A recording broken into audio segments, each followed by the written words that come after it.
ಈ ಮುದುಕ ಸಾಯ್ಲಿ ಅಂತ ಇಷ್ಟೆಲ್ಲ ಮಾಡಿದೆ, ಆದರೆ ಗಟ್ಟಿ ಪಿಂಡ ಎದುರಿಗೆ ಬಂದು ಕೂತಿದ್ದಾನೆ.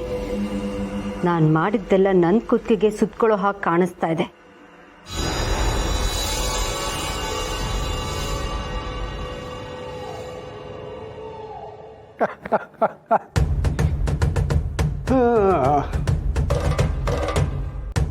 ಯಾಕೆ ಏನಾಯ್ತು?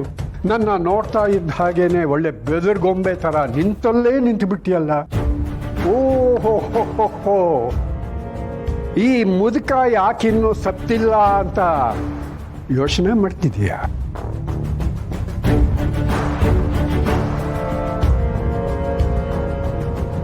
ಹೌದು, ಆ ರವೀಂದ್ರ ಸಾಯೋ ಬದಲು ನೀವು ಸಾಯ್ಬೇಕಾಗಿತ್ತು. ಶಾರವರೇ, ನನಗೆ ಗೊತ್ತು ನೀನು ಹೀಗೆ ಅನ್ಕೊಂಡಿರ್ತೀಯ ಅಂತ. ಆದರೆ ನಿನಗೊಂದು ವಿಷಯ ಗೊತ್ತಾ?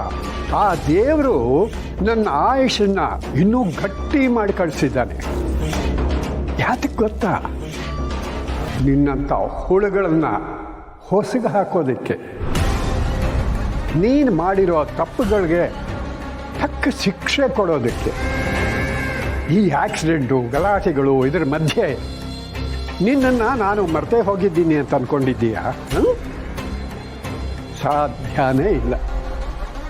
ನಿನಗೊಂದು ಚಾಟಿ ಏಟು ಕೊಟ್ಟೇ ಹೋಗ್ತೀನಿ. ಅದಕ್ಕೆ ನಿನಗೆ ಎಚ್ಚರಿಕೆ ಕೊಡೋಣ ಅಂತ ನೀನು ಬರೋ ಹಾದಿನೇ ಕಾಯ್ತಾ ಇದ್ದೆ. ನೀವು ಇದೇ ರೀತಿ ಆಡೆ ಆಕ್ಸಿಡೆಂಟಲ್ಲಿ ನರ್ಕದ ಬಾಗ್ಲು ತಟ್ಟಿ ಬಂದಿದ್ದೀರಾ. ಮತ್ತೆ ಅದೇ ರೀತಿ ಆಡಿದ್ರೆ ನೇರವಾಗಿ ನರ್ಕಕ್ಕೆ ಹೋಗ್ತೀರಾ. ನರಕಕ್ಕೆ ಹೋಗೋದು ನಾನಲ್ಲ. ಆ ನರಕ ಸೃಷ್ಟಿಯಾಗಿರೋದೇ ನಿಮ್ಮಂಥ ಪಾಪಿಗಳಿಗೋಸ್ಕರ. ಬದುಕಿದ್ದಾಗ ಇಲ್ಲಿ, ಸತ್ತ ಮೇಲೆ ನರಕದಲ್ಲಿ ಶಿಕ್ಷೆ ಅನುಭವಿಸೋದಕ್ಕೆ ಸಿದ್ಧವಾಗಿರು. ನೋಡಿ, ಇಂಥ ಮೊಂಡ ಧೈರ್ಯ ಮಾಡಿ ನನ್ನ ತಂಟೆಗೆ ಬಂದರೆ ಸರಿ ಇರಲ್ಲ. ನಿಮ್ಮ ಪಾಡಿಗೆ ನೀವಿದ್ರೆ ನಿಮಗೂ ನಿಮ್ಮ ಸೊಸೆಗೂ ಇಬ್ಬರಿಗೂ ಒಳ್ಳೇದು. ಒಳ್ಳೆಯದು ಯಾವುದು ಕೆಟ್ಟದ್ದು ಯಾವುದು ಅಂತ ಮುಂದೆ ಗೊತ್ತಾಗತ್ತೆ.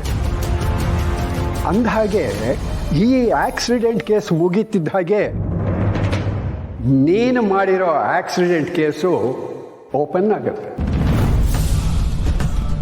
ನಿನ್ನ ಬಣ್ಣ ಬಯಲಾಗೋವರೆಗೂ ಈ ದತ್ತನ ಜೀವ ಗಟ್ಟಿಯಾಗಿರುತ್ತೆ. ಈ ಬಂಡತನ ಬಿಟ್ಟು ನನ್ನ ಸಹವಾಸದಿಂದ ದೂರ ಇದ್ದು ಬಿಡಿ. ಈಗಾಗಲೇ ನಿಮ್ಮ ಮೊಮ್ಮಗ ಜೈಲು ಸೇರಿದ್ದಾನೆ. ನಿಮ್ಮ ಗೆಳೆಯನ್ ಹಾಗಿದ್ದ ರವೀಂದ್ರ ಈ ಪ್ರಪಂಚನೇ ಬಿಟ್ಟು ಹೊರಟೋದ್ರು.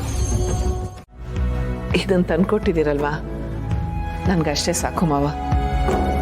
ನನಗೀಗಿರೋ ಬೈಕೆ ಒಂದೇನೆ, ಸಮರ್ಥ ಆಚೆ ಬರಬೇಕು, ನಿಧಿಗೆ ಶಿಕ್ಷೆ ಆಗಬಾರ್ದು. ನನ್ನ ಮನಸ್ಸಲ್ಲಿರೋದು ಅದೇಮ್ಮ. ಅವರು ತಪ್ಪು ಮಾಡಿದ್ದಾರೆ ಅಂತನೋ ಮಾತೆ ಸುಳ್ಳಾಗತ್ತೆ. ನಾನು ಅದಕ್ಕೆ ಕಾಯ್ತಾ ಇದ್ದೀನಿ ಮಾವ. ಅವಿ ಹೇಳ್ತಾ ಇದ್ದಾನೆ ಅಲ್ಲಿ ಬೇರೆ ಇನ್ನೊಂದು ಕಾರ್ ಓಡಾಡಿರೋದಕ್ಕೆ ಸಾಧ್ಯತೆ ಇದೆ ಅಂತ. ಹೌದಮ್ಮ, ನಿನ್ನ ಮಕ್ಕಳು ಸುಮ್ಮನೆ ಕೂತ್ಕೊಳ್ಳೋರಲ್ಲ. ಸಮರ್ಥನನ್ನ ಆಚೆ ತರೋದಕ್ಕೆ ಎಷ್ಟೆಲ್ಲ ಹೋರಾಡ್ತಾ ಇದ್ದಾರೆ ಗೊತ್ತಾ? ತಮ್ಮನ್ನ ಬಿಡಿಸ್ಬೇಕು ಅಂತ ಅವಿ ಅಂತೂ ಎಲ್ಲ ರೀತಿನಲ್ಲೂ ಯೋಚನೆ ಮಾಡ್ತಿದ್ದಾನೆ. ಇನ್ನು ಚಿಕ್ಕವನಿದ್ದಾನಲ್ಲ ಉತ್ತರ ಕುಮಾರ, ಅದೇ ಅಭಿ, ಅವನಂತೂ ಸಮರ್ಥನ್ ಜೊತೆನಲ್ಲಿ ಕೋಳಿ ಜಗಳ ಆಡ್ತಾ ಇದ್ರು ಕೂಡ ಅವನಿಗೆ ಸಣ್ಣ ಗಾಯ ಆದರೂ ಇವನು ಸಹಿಸ್ಕೊಳ್ಳೋವನಲ್ಲ. ಅವರೆಲ್ಲರ ಮಧ್ಯೆ ಈ ಅಣ್ಣ ತಮ್ಮಂದ್ರ ಪ್ರೀತಿ ಅನ್ನೋದಿದೆಯಲ್ಲ, ಅದು ಗಟ್ಟಿಯಾಗ್ತಾ ಇದೆ. ಅದೇನೋ ಹೇಳ್ತಾರಲ್ಲ, ಆಗೋದಿಲ್ಲ ಒಳ್ಳೇದಕ್ಕೆ ಅಂತ. ಅವರ ಆ ಪ್ರೀತಿನ ಗಟ್ಟಿ ಮಾಡೋದಕ್ಕೆ ಅಂತಲೇನೆ. ಏನೋ ಗೊತ್ತಿಲ್ಲ ಮಾವ, ಅಣ್ಣ ತಮ್ಮಂದ್ರು ಒಂದಾದ್ರು ಅಂತ ಖುಷಿ ಪಡಬೇಕು ಅಥವಾ ಮನೇಲಿ ಇಷ್ಟೆಲ್ಲ ಸಮಸ್ಯೆ ಆಯ್ತು ಅಂತ ದುಃಖ ಪಡಬೇಕು, ಏನೂ ಅರ್ಥ ಆಗ್ತಾ ಇಲ್ಲ. ಅದ್ರ ಒಂದಂತೂ ನಿಜ, ಸಿರಿಗೆ ನ್ಯಾಯ ಸಿಗಬೇಕು, ಅವ್ರ ತಂದೆ ಆತ್ಮಕ್ಕೆ ಶಾಂತಿ ಸಿಗಬೇಕು. ಹಾಗಾಗಬೇಕು ಅಂದರೆ ನಿಜವಾಗ್ಲೂ ಯಾರು ಆಕ್ಸಿಡೆಂಟ್ ಮಾಡಿದ್ರೋ ಅವ್ರಿಗೆ ಶಿಕ್ಷೆ ಆಗಲೇಬೇಕು. ನಾವೀಗ ಬರೀ ನಿಧಿನಷ್ಟೇ ಕಾಪಾಡ್ಕೊಳಕ್ಕೆ ಹೋದ್ರೆ ಸಿರಿ ತಂದೆ ಸಾವಿಗೆ ನ್ಯಾಯ ಸಿಗಲ್ಲ ಅಲ್ವಾ ಮಾವ?